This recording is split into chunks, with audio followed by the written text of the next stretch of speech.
오후 2시는 식사 후에 식곤증이 있는 시간입니다. 이 잠이 오는 것이 정상입니다. 그래서 잠이 오더라도 코는 골지 말고 주무시기를 바랍니다. 창세기 49장 1절. 창세기 49장 1절.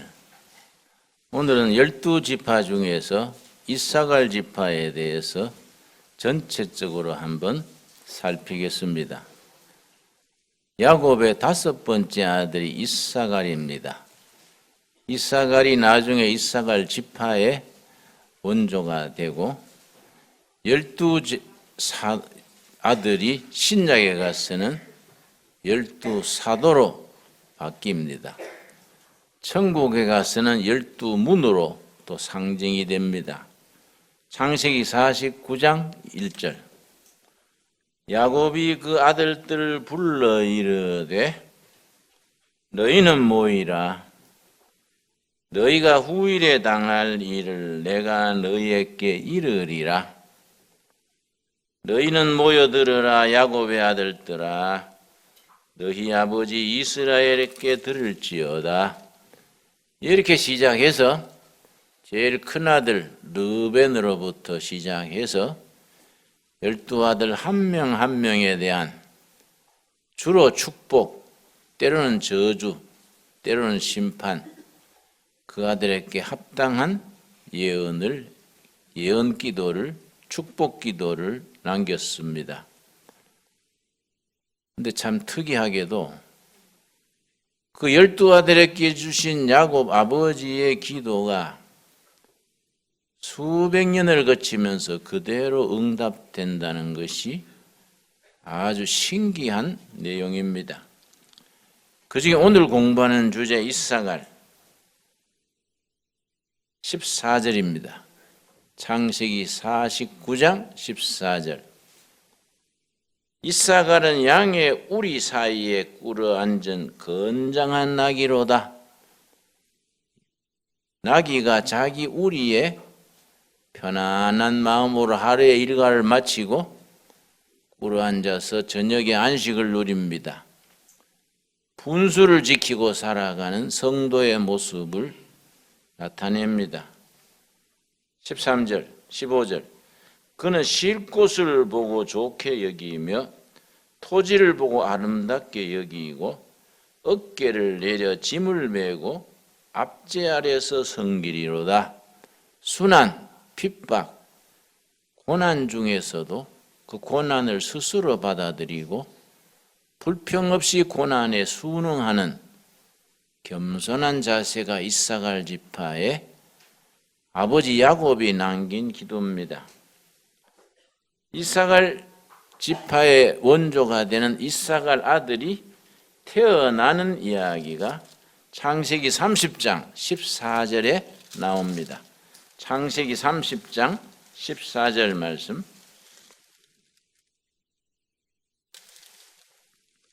아들 하나하나 12아들 하나하나에 대해서 낳을 때 이야기가 있고 이름을 붙이는 내력이 나오고 이름이 담겨진 의미가 있습니다. 이스라엘 백성들은 우리나라도 그런 면이 있습니다만은 자식 이름을 붙일 때에 꼭 거기에 의미를 담아서 붙입니다. 30장 14절 말씀. 밀 거둘 때 르벤이 나가서 들에서 합판제를 얻어 그의 어머니 레아에게 드렸더니 라헬이 레아에게 이르되 언니의 아들의 합판제를 청구하노라. 야곱에게는 두 아내가 있었습니다. 레아와 라헬입니다. 그 당시의 문화와 전통이 그렇습니다. 성경은 철두철미하게 일부 일처제입니다마는 그 시대에는 하도 사륙이 심한 때라 남자들이 제명을 누리고 사는 남자들이 아주 적었습니다. 부족과 부족 간의 전쟁, 전염병, 그치만 거기에 거침없이 살인이 일어나는 지역이 중동 지방입니다. 중동 사람들은 얼굴은 웃으면서 배로 칼을 찌른다는 겁니다. 그래서 남자들이 단명합니다. 그러다 보니 여자들이 남게 되지요. 종족 보존을 위해서, 종족의 유진을 위해서 한 남자가 아내를 4가지 거느리는 것을 법적으로 인정합니다. 지금까지 그렇습니다. 그래서 야곱이 레아와 라헬 두 자매를 아내로 맞았는데 라헬에게 야곱이 사랑이 쏟아지고 언니 레아는 아주 찬밥 신세했습니다. 그런데 신기하게 레아는 아들을 술술 낳고 사랑하는 라헬은 아들을 못 낳는 거지요. 그래서 공평한 건지 어쩌는 건지. 그런데 언니 라헬의 아들 르벤인데 들에 나가서 양치다가 풀을 한 포기 베어왔습니다. 말하자면 합판채, 일종의 체음제 같은 그런 분위기를 돋워주는 풀입니다. 우리 산에도 그런 종류의 풀이 있지요. 예를 들어서 여러 가지 풀이 있습니다만 야관문 같은 밤야자 밤을 여는 풀, 그런 풀이 우리 약초밭에도 있습니다. 야간문을 차를 따려서 장복을 하면 80의 아들 낳는다는 거지요. 그게 합판채입니다. 합판채 풀을 뽑아왔습니다. 그런데 레아의 동생 라헬이 남편의 사랑은 받지만은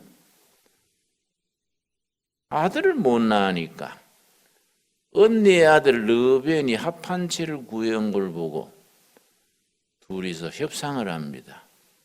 언니, 그 르벤이 캐온 합판채를 나한테 주세요. 그러니까 레아가 평소에 얼마나 가슴말을 했겠습니까? 네가 남편까지 뺏어가서 독점하더니 내 아들이 캐온 합판채까지 네가 차지하려 하느냐?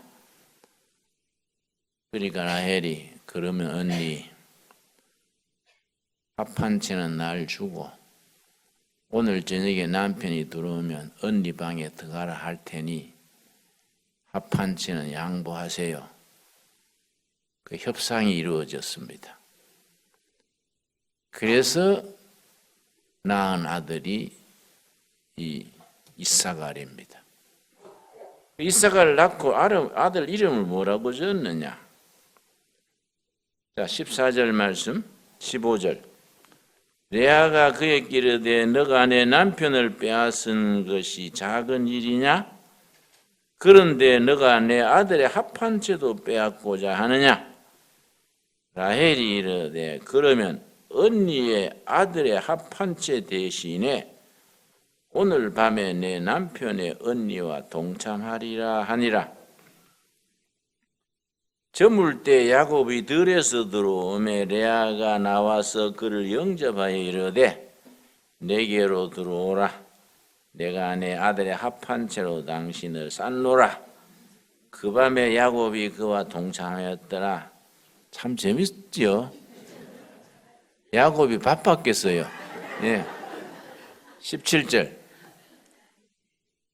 하나님이 레아의 소원을 들었으므로 그가 임신하여 5째 아들 야곱에 낳은지라. 그래서 난 아들이 5째 아들 이사갈입니다. 그런데 아들 이름을 아주 의미를 붙였습니다. 레아가 이르되 내가 내 시녀를 내 남편에게 주었으므로 하나님이 내게 그 값을 주셨다 하고 그 이름을 뭐라 했습니까? 이사갈. 값을 치르고 얻은 아들, 그 말입니다. 값을 치르고 얻은 아들, 대가를 치르고 얻은 아들이 이사갈입니다. 근데 나중에 12지파의 조상이 되는데 12지파가 이제 대제사장이 지성소에 들어가서 속죄 제사를 지낼 때에 가슴팍에 12지파 상징하는 보석을 붙입니다. 위로 3줄, 밑으로 4줄, 그럼 12개지요? 12보석을 달았는 가슴에 배를 걸고 들어가서 지성소에 가서 속죄 제사를 지내는데 보석 하나하나마다 지파 이름이 새겨져 있습니다. 근데 특이하게도 성경을 읽어보면은 그 보석의 성격과 지파의 성격이 딱 맞아 들어가는 겁니다. 그런 걸 성경을 깊이 연구해 보면 깜짝 놀래요. 야, 성경이란 것이 이렇게 오묘하고 깊이가 있구나 놀라게 됩니다. 출애굽기 28장 15절입니다. 출애굽기 28장 15절에 대제사장이 1년에 한 번씩 유대 달력으로 7월 10일입니다. 대속죄일에 대제사장 법복을 입고 가슴에 12보석을 달고 지성소로 들어가는데 28장 15절 너는 판결 흉패를 에봇에 짜는 방법으로 금실과 청색, 자색, 홍색 실과 가늘게 꼰 배실, 가늘게 꼰 배실은 흰색입니다.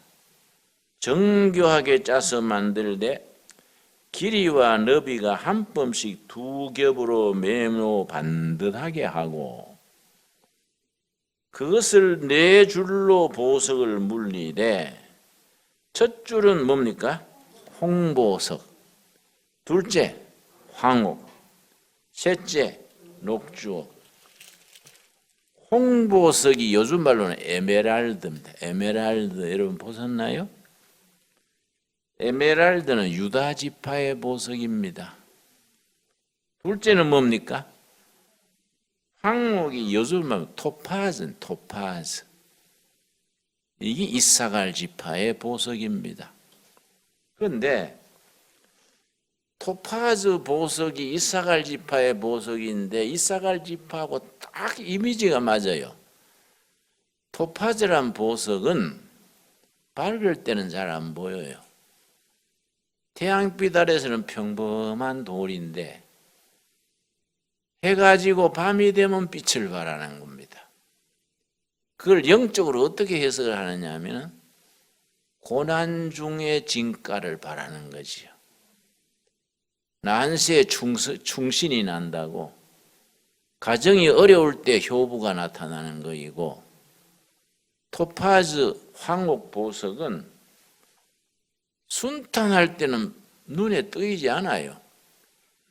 밤이 돼가 어두우면 반짝반짝 빛나는 겁니다. 그래서 주로 토파즈 황옥 보석이 바닷가에 바위 틈에 많은데 토파즈 보석을 캘 때는 깜깜한 밤에 도구를 들고 바닷가로 나가면 어두운 데서 빛나는 돌이 있는 거예요. 그게 이제 토파즈, 황옥이요.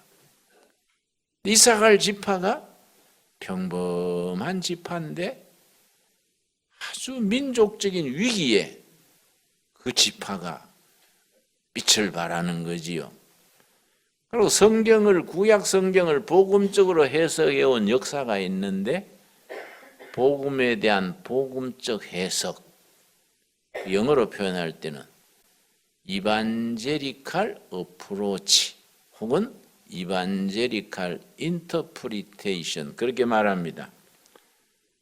그 보석을 꿰매는 실이 있는데 한 가지 실로 꿰매는 게 아니고 4가지 실로 섞어야 돼. 반드시. 자색실, 금색실, 또 푸른실, 청색실, 흰색실. 거기 나오지요? 15절입니다. 15절 다시 봅시다. 너는 판결 흉패를 가슴에 붙이는 12보석을 달았는 흉패입니다. 에봇 짜는 방식으로 금실, 둘째 청색, 자색, 홍색 실과 가늘게 짠 배실로 정교하게 짜서 만들되, 자색은 임금 왕이 사용하는 옷이 자색 옷이고, 자색 옷을 만들 때는 자색 실로 옷을 짓습니다. 왕권을 나타내는 마태복음, 마태복음은 유대인의 왕으로 오신 예수님, 자색 복음이 마태복음입니다. 홍색, 붉은 실, 마가복음, 희생제물로 오신, 십자가에 피 흘려 죽으신 희생제물로 오신 예수님, 종으로 오신 예수님, 마가복음. 그 다음에 청색, 하늘색이지, 하늘색. 하늘을 나는 독수리, 하늘색이 하나님이신 그리스도, 요한복음, 요한복음. 요한복음을 청색 복음이라 그러고, 마가복음은 무슨 복음이지요? 홍색 복음. 마태복음은 자색 복음. 나머지 흰색 실이 있습니다. 그거는 이제 누가복음, 인간이신 예수. 그 내가 그렇게 해석하는 게 아니고 초대교회 때부터 그렇게 해석을 해왔습니다. 그래서 성막에 기둥이 4개지요. 성막은 꼭 동쪽을 향해서 나고 기둥이 4개입니다. 기둥 4개를 사복음에 해석을 해서 소아시아 로마에 여러분 관광을 가면 초대교회 때 지은 모든 건물은 기둥이 4개입니다. 그리고 기둥 4개의 밑에 주춧돌에 짐승이 새겨져 있습니다. 그게 이제 독수리, 요한복음, 또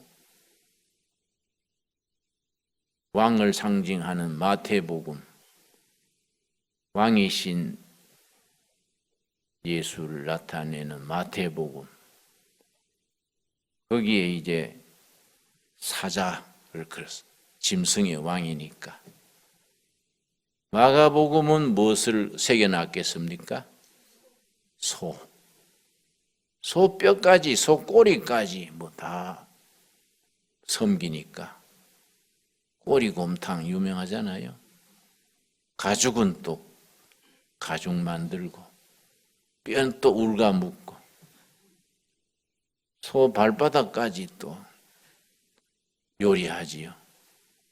그게 이제 소복음이 마가복음이고, 실로서는 무슨 실입니까?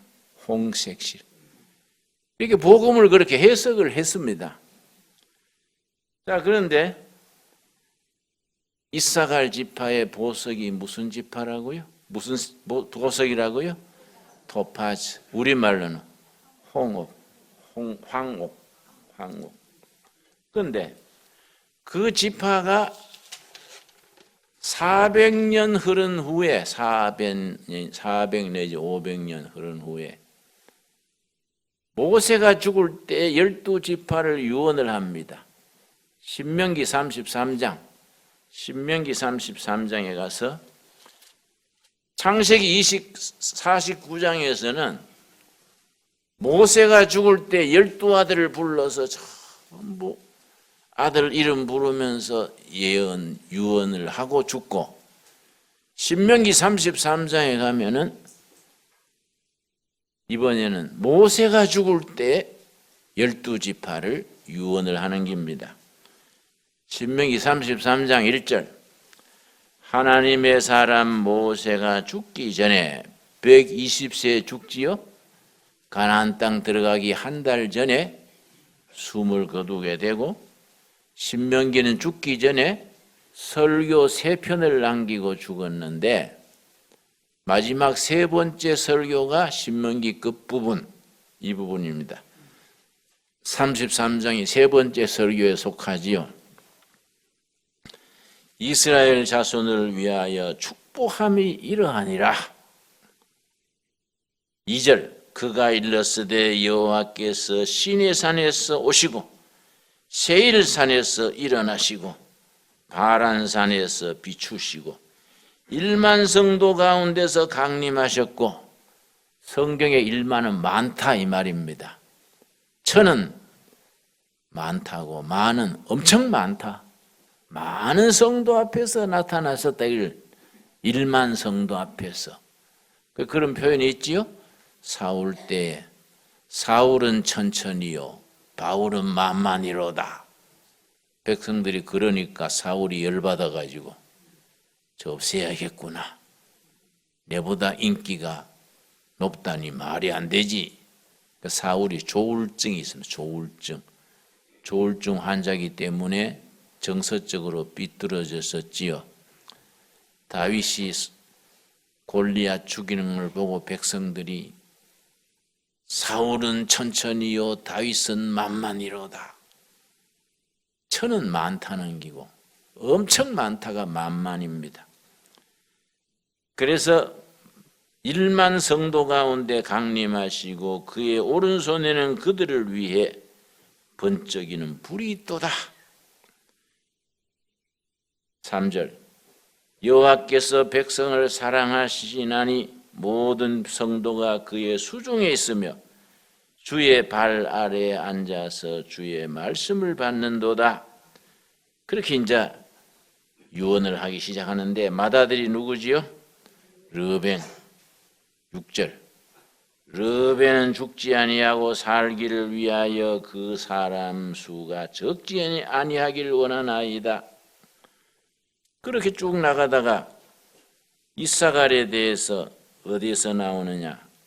18절 말씀, 33장 18절. 스불론에 대하여는 일러스되 스불론이여 너는 밖으로 나감을 기뻐하며 이사갈이여 너는 장막에 있음을 즐거워하라. 그 스불론과 이사갈은 한 어머니 밑에 난 형제입니다. 스불론이 형이고 동생이 이사갈인데 레아 핏줄에서 낳는데 항상 같이 나옵니다. 그런데 여호수아 장군의 지도로 가나안 땅을 진격했지요.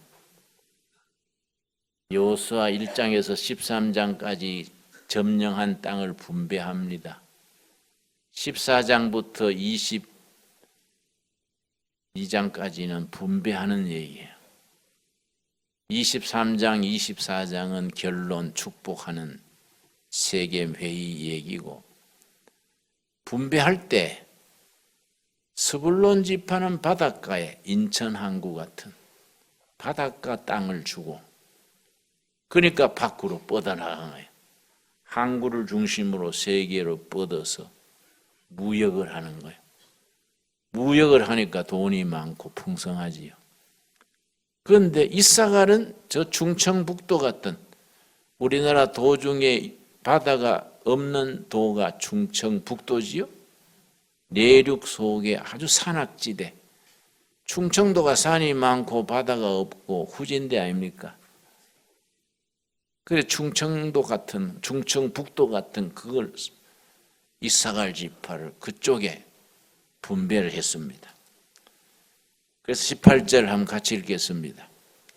스불론에 대하여는 일러스되 스불론이여 너는 밖으로 나감을 기뻐하라. 이사갈이여 너는 장막에 있음을 즐거워하라. 이사갈 지파는 산속에 바다 없는 상속에 조용히 자기 분수를 지키고 가난하지만은 분수 지키고 열심히 땀 흘려 살고, 스불론 지파는 항구를 끼고 밖으로 무역해서 돈을 벌어들이고. 그런데 그 나라가 돈만 있다고 됩니까? 국민 정신, 정신 상태가 발라야지. 근데 스불론 지파는 해외 무역에서 돈 벌고 하는 대신에 도덕적으로 부패했어요. 이사갈 지파는 산골짜기에 농사 짓고 살면서 신앙을 지키고 국민 정신이 건실했습니다. 그래서 나중에 어떻게 역사에 쓰임 받느냐? 이사갈 지파는 이스라엘 민족이 위기에 처했을 때에 몇 번이나 이사갈 지파가 깃발 들고 나라를 위기에서 구했습니다. 이걸 보면 물질보다 정신이 앞서는 거예요. 너무 빨리 잘 살게 되면 재난이야. 가난한 시절에는 꿈을 가지고 열심히 일하고 사는데 밥술이나 먹고 살고 되니까 사람들이 게을러지고 뭐 돈 놓고 돈 먹기에 막 빠져가지고 투기나 하고 이렇게 살지요. 그러니까 정신적인 영적 내용 없이 축복받으면 백성들이 혼탁해지는 거지요.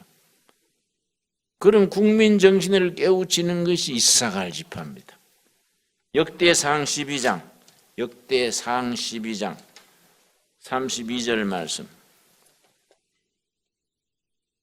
역대상 12장 32절에 스불론 지파가 국가에 어려울 때 어떤 역할을 하느냐, 아주 귀한 말씀입니다. 그래서 여러분이 성경을 종합적으로 읽어야 됩니다. 한 구절 한 구절에 빠지지 말고 성경을 이렇게 전체를 봐야 하나의 영적 이야기가 이어지지요. 역대상 12장 찾았습니까? 32절 말씀. 이게 이제 이 어떤 시대냐면 시대적 배경을 잘 이해해야 됩니다. 그래야 이해가 잘 되지요. 성경 본문만 가지고 공부하면 성경이 좁아져요. 그 시대의 세계사, 문화사, 그 시대의 풍속 다 연결해서 같이 읽어야 그 본문이 이해가 새로워지지요. 역대상 12장 32절. 어떤 시대냐? 사울은 기울어지고 다윗이 뜨는 때입니다. 사울은 지는 해고 다윗은 뜨는 해인데 두 파 간의 충돌이 심한 겁니다. 국민들이 혼란이 생겼습니다. 사울은 40년 왕을 했으니까 기존 세력을 다 끌어안고 있는 거예요. 기득권 세력. 사울은. 기득권 세력은 전부 사울 편이에요. 다윗은 지금 밑바닥에서 일어난 신흥 세력이에요. 꿈도 있고 앰비션도 있고 민족에 대한 열정도 있는데 실질적인 힘이 없어요. 왜? 새로 뜨는 세력이 뭐 조직도 약하고 경제력도 없고 배후가 약하지 않습니까? 새로 뜨는 세력, 옛날부터 있던 세력은 차지하고 있는 게 보수 세력이 많지요. 그러니까 보수 세력, 옛날부터 있던 기득권 세력은 사울 편이에요. 다윗 편은 신흥 세력이기 때문에 얼마 안 되고 힘이 적은 겁니다. 이 두 세력 간에 앞으로 사울 천지가 되느냐 다윗 천지가 되느냐 겨루는 거예요. 이때 누가 역할을 했겠습니까? 이사갈이 깃발을 든 거예요. 이사갈이 산속에서 열심히 농사 짓고 가축대 먹이고 기도 생활하고 가난하지만은 영적으로 영성을 지키고 살던 이사갈이 깃발을 올렸어요. 우리 민족이 살 길은 다윗이다. 다윗 밑에 뭉쳐야 된다. 왜냐? 다윗은 하나님이 사랑하는 사람이다. 사울은 하나님 앞에 벗어난 사람이다. 이사갈이 먼저 깃발을 올린 겁니다. 이사갈이 깃발을 올리니까 중간에서 우왕좌왕하던 지파들이 맞아. 이사갈 지파가 맞아. 이사갈 지파 말 듣고 다윗 밑에 뭉치자. 다윗 세력이 커져가지고 사울 세력을 엎어뜨리고 다윗 왕국 시대를 건설한 거지요. 그때 그 역할을 하는 세력을 촉매. 여러분 화학 공부할 때 촉매 배웠지요? 촉매. 분위기 메이커. 이사갈이 어떻게 나오냐? 32절. 이사갈. 그런 시대적 상황 속에서 이사갈이 어떤 역할을 하느냐? 이사갈 자손 중에서 시세를 알고 시대의 흐름을 알고 이 시대가 하나님의 뜻을 따라 어느 방향으로 간다. 그걸 영적으로 분별하는 거지요. 시대의 흐름을 알고 이스라엘이 마땅히 행할 것을 아는 온 이스라엘이 어떻게 행동해야 된다. 이 시대가 이런 방향으로 나가니까 우리가 어떻게 행동해야 된다. 우리 한국 현대사에서 이걸 가장 정확하게 알고 깃발 들었던 분이 이승만 대통령입니다. 1945년 해방된 뒤에 일본 세력은 물러나고 새로운 독립국가를 세우는데 유엔에서는 1945년 12월 29일 날 얄타에서 소련 대표, 영국 대표, 미국 대표가 모여가지고 조선이 아직 독립국가 이룰 자격이 안 되니 5년간 신탁 통치를 하자. 그러니까 김일성 좌익은 금방 환영했습니다. 신탁 통치 5년 하면 그 찬스에 공사나 할 수 있는 게 90%거든요. 근데 민족 진영 이승만, 김구 이쪽은 절대 안 된다. 우리가 왜 자치할 능력 없냐? 신탁 통치 반대했습니다. 그리고 군정청에서 여론조사를 했습니다. 미국 군정청에서 조선 백성들이 어떤 쪽으로 가기를 원하는가? 여론조사에서 사회주의, 공산주의 쪽이 좋다가 67%, 민주주의, 자본주의 좋다가 33%. 영 적은 거지요. 그냥 나갔으면 우리가 사회주의, 공산주의 돼가지고 김일성 어버이하고 지내겠지요. 그때 깃발을 올린 게 이승만이야. 이승만. 아니다. 시대의 흐름이 시세죠. 시세. 시대의 흐름이 자유민주주의지. 사회주의, 공산주의는 인류 역사에 잠깐 일어나는 몸살과 같은 거이다. 앞으로 미래는 자유민주주의라 해야 된다. 이승만이 그 깃발을 올린 거예요. 그리고 백성들이 어떻게 행해야 된다. 그걸 알고 미국도 그런 사회주의 쪽으로 정책이 나가니까 이승만 대통령이 미국의 반대를 굉장히 했습니다. 그러니까 미국이 그때 아이젠하워 대통령 아세요? 아이젠하워 대통령이 지시를 했습니다. 그 이승만 영감 그 암살시킬 수 없냐? 실제 지시했어요. 미국으로부터 암살 위험을 2번 당했습니다. 한 번은 미국의 CIA가 주도해서 이승만을 저격했는데 빗나가가지고 엉뚱한 사람이 죽었어요. 그 미국에까지 반대하면서 자유민주주의 지킨 겁니다. 시세를 알고 백성이 행할 바를 아는 무리. 이사갈이 그 시대에 그렇게 한 거예요. 지금 보면 이승만 대통령이 잘한 거 아닙니까? 그 덕택에 우리가 공산주의 체제하고 해방 이후 지금까지 체제 경쟁에서 완전히 승리했지요. 32절 우리 한번 같이 읽겠습니다. 이사갈 자손 중에서 시세를 알고 이스라엘이 마땅히 행할 것을 아는 우두머리가 200명이니 그들은 그 모든 형제를 통솔하는 자이며 이사갈 지파는 충청북도 같은 바다도 없는 산중에 깊은 산중에 그 산허리를 개간해 가지고 땀 흘려 일하면서 우리식으로 말하면 강냉이 심고 감자 심고 열심히 일하면서 영적으로 바로 선 거예요. 그래서 시대의 방향을 알고 백성들이 이런 시대에 누구를 지도자로 삼아서 어떻게 행동해야 된다. 그러면서 처음으로 다윗 깃발을 올린 거예요.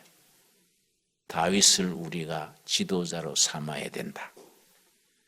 그러니까 그 다음부터 지파들이 붙는 거예요. 거기에 30절, 33절 스불론 중에서 모든 무기를 가지고 스불론 지파가 붙고 34절 첫 마디 뭡니까? 납달리 중에서 지휘관 1000명과 35절 단 자손 중에서 싸움 잘하는 자 2만 36절 아셀 중에서 12지파 중에 하나씩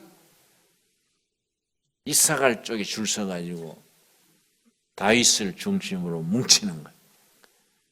나라가 뒤숭숭하고 국민들이 어떻게 되는가 불안해하다가 그렇게 힘이 모아지니까 국민들이 용기가 생기고 희망이 생긴 거예요. 이게 40절입니다. 40절. 여러분 성경 읽는 각도가 좀 달라져야지요. 괜히 졸면서 읽어봐야 이게 무슨 말인가. 이름도 뭐 김씨, 박씨 같으면 얼른 아는데 뭐 이사가리니 스불론이니 뭐 헤브론이니 해도 안 돌아가고 딱 자목이 좋지요. 그 속에 담긴 영적 의미를 알아야 잠도 번쩍 깨고 읽고 나면 주먹에 힘이 오고 야 우리 두레교도 한번 이 시대에 이사갈 한번 해보자. 이사갈 두레교 한번 해보자. 이런 용기가 오는 거예요. 그럼 예수 믿는 게 신바람이 나고 고생을 해도 거기에 희망이 오는 거예요. 우리 신앙생활을 그래 합시다. 40절 또 그들의 근처에 있는 자로부터 이사갈과 스불론과 납달리까지도 나귀와 낙타와 노새와 소에다 음식을 많이 실어왔으니 곧 밀가루 가자와 무화과 가자와 건포도와 포도주와 기름이요 소와 양도 많이 가져왔으니 이는 이스라엘 가운데 기쁨이 있음이라. 이 금식하는데 음식 얘기만 자꾸 나와서 죄송합니다. 그렇게 뭉치니까 이스라엘 백성들 속에 염려 근심 대신에 기쁨이 넘쳤어. 왜냐? 희망이 생기니까. 우리 다윗 지도자 앞에 뭉치자. 내일에 대한 희망이 생기니까 기쁨이 있는 거예요. 고생해도 보람이 있는 거예요. 엉뚱한 사람이 지도자가 돼가 뭐 조자라에 헝칼처럼 휘두르면 이 나라가 이리 가는지 저리 가는지 이게 뭐 거꾸로 가는 거 아닌가 상사를 해도 재미도 없고 뭐 그런데 나라가 바로 나가고 있다 싶으면 뭐 신바람이 나는 거야. 그 얘기지요. 이스라엘 가운데 기쁨이 있었음이었더라. 이사갈이 그런 깃발을 올린 거이지요. 참 성경 말씀에 12지파가 다 그 지파의 이야기가 있지요. 오늘 이사갈 지파 공부했는데 12지파 한 지파 한 지파의 그런 출신 성분, 보석 이름, 야곱의 기도, 모세의 기도, 그 나중에 어떤 역할 다 나오는 거예요. 이게 신약으로 가면 12지파 중에 뭐이 됩니까? 12제자. 12제자도 한 명 한 명이 다 아주 개성이 강해요. 12제자도 한 명 한 명 따로따로 공부하면은 아주 의미가 깊습니다. 구약의 12아들 12지파, 신약의 12제자, 구약에 가서 천국의 12문으로 들어가는 거지요. 성경을 그렇게 전체 흐름으로 영적 의미를 가슴으로 깨달아갈 수 있기 바랍니다. 기도하겠습니다. 하나님 감사합니다. 이제 고난주간이 시작됩니다. 다음 주일은 부활절입니다. 부활절 오기 전에 우리 모두 성령님의 인도하심 아래 시세를 알고 백성들이 마땅히 행할 바를 알아서 기쁨이 있게 하옵소서. 고난을 당하신 예수님을 따라서 우리도 고난을 기꺼이 견디며 부활절의 기쁨을 누리게 하옵소서. 십자가의 어두운 밤을 지나 부활의 새벽이 오는 것을 깨닫게 하옵소서. 예수님 이름 받들어 기도드렸사옵나이다. 아멘.